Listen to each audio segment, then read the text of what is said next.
Genèse 16. Séraï, femme d'Abraham, ne lui avait point donné des enfants. Elle avait une servante égyptienne nommée Agar.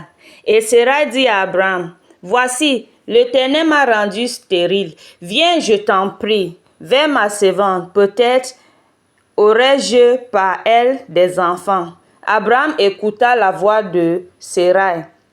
Alors Séraï, femme d'Abraham, prit Agar, l'Égyptienne, sa servante, et la donna pour femme à Abraham, son mari.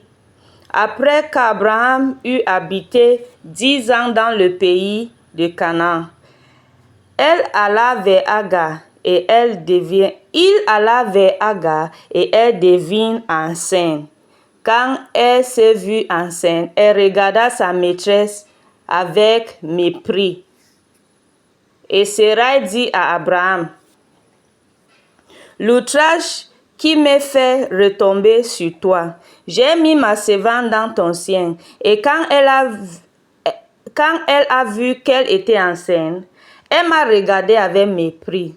Que l'Éternel soit juge entre moi et toi. » Le verset 6. Abraham répondit à Séraï, « Voici ta servante, et à ton pouvoir, agis à son égard comme tu le trouveras bon. » Alors Séraï la maltraita et Agar s'enfuit loin d'elle. Vous voyez les choses comme ça. Donc, Séraï avait vu qu'elle n'arrivait pas à enfanter. Et là, j'étais en train d'avancer parce que la Bible dit que Ismaël est né quand Abraham avait 86 ans. Et Abraham et Séraï ont un écart de 10 ans de l'âge. Donc, ça veut dire Séraï avait 77 ans.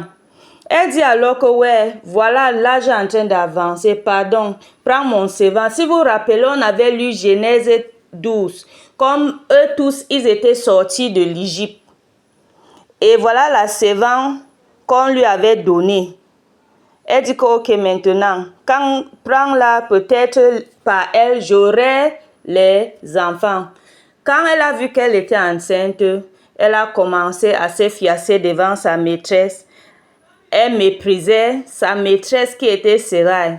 Donc, Séraï dit à Abraham que l'Éternel soit le juge, parce que ma servante est maintenant enceinte, elle me méprise dans la maison-ci. Abraham a dit, pardon maman, là voilà, c'est ta servante, fais de là ce que tu veux. Donc, Séraï a commencé à maltraiter Agar et elle s'est enfuie.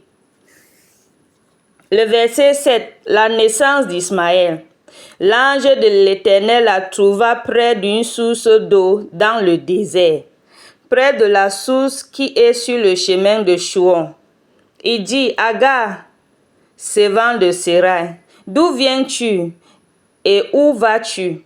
Elle répondit, je suis l'un de Séraï, ma maîtresse. Le verset 9. L'ange de l'Éternel lui dit, retourne vers ta maîtresse et humilie-toi sur sa main. L'ange de l'Éternel lui dit, je multiplierai ta postérité et elle sera si nombreuse qu'on ne pourra la compter. Le verset 11. L'ange de l'Éternel lui dit, voici, tu es enceinte et tu enfanteras un fils à qui tu donneras le nom Ismaël. Car l'Éternel t'a entendu dans ton affliction. Il sera comme un âne sauvage. Sa main sera contre toutes et la main de tous sera contre lui. Et il habitera en face de tous ses frères. Elle appela Ataël roi, le nom de l'Éternel qui lui avait parlé, car elle dit, ah, j'ai rien vu ici après qui m'a vu.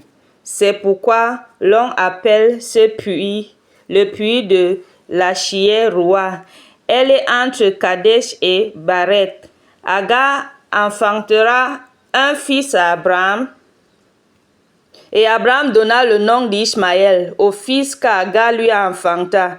Abraham était âgé de 86 ans lorsque Agar enfantera Ismaël. J'explique. Quand elle s'est enfuie, elle est partie vers le désert. L'ange de l'Éternel lui a apparu. Il a dit, Agar, toi qui es servant de Séraï, rentre.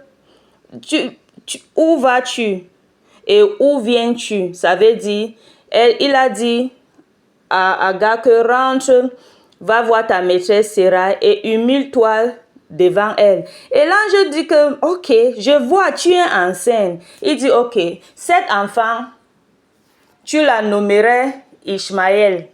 Et il va habiter parmi ses frères. Son frère sera contre lui et lui contre son frère. La Bible dit, elle est rentrée et elle enfantera Ishmaël. Et Abraham avait 86 ans quand elle avait enfanté Ishmaël. Alléluia.